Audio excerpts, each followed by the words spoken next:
Ako'y nais magbigay ng isang statement tungkol sa mga pangyayari sa Senado ngayong gabing ito. Mga 2 oras kalahati ko na minomonitor ang sitwasyon.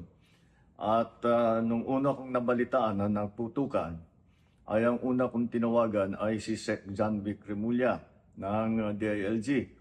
At tinanong ko, magpa-report ka sa mga pulis na nandun na kung may nangyari, kung meron silang ginawa. At tapos ang sunod na tawag ko naman ay sa NBI. At tinanong ko sa mga NBI at kay Director Matibag, kayo ba ay pumasok sa Senado? Sabi niya, wala kang instruction. Ang sabi sa akin, wala kang instruction, sir. Kaya ba't namin gagawin yun?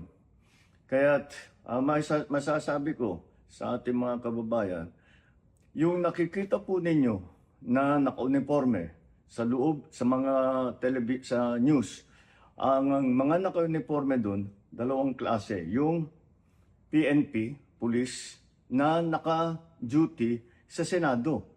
Nandoon sila para bantayan ng Senado, para mag-crowd control, para mag-secure ang Senado.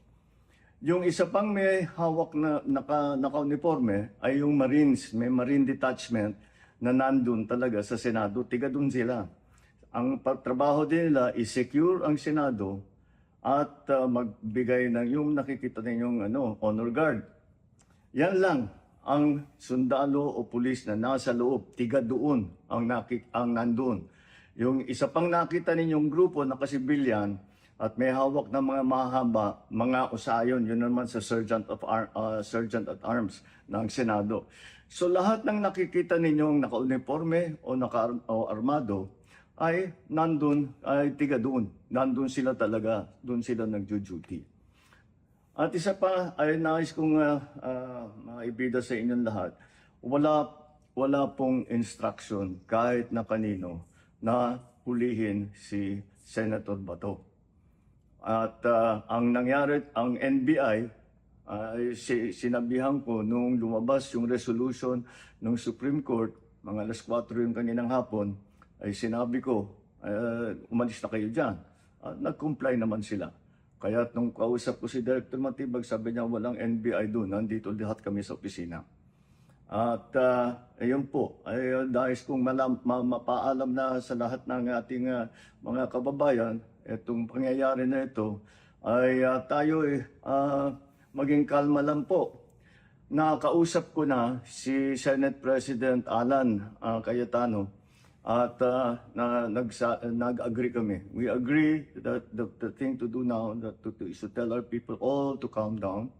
And we will get to the bottom of this. Alamin natin kung sino ang gumawa nitong gulo na ito.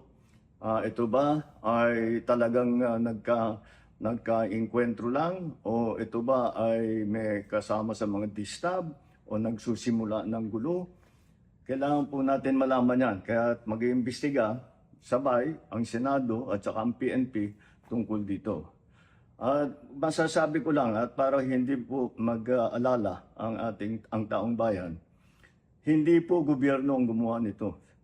Walang pumasok na tigalabas na sundalo, na militar, na NBI sa Senado. Hindi po natin alam kung sino yon na sumubok na pumasok at saka dahil doon ay nagkaputukan. Aalamin po natin. At kinukuha po natin, kinukulikta natin ngayon lahat ng ebidensya na nandiyan. Maraming salamat po. Kalma lang po. Asahan ninyo yung gobyerno po ninyo. Hindi gagawin ito.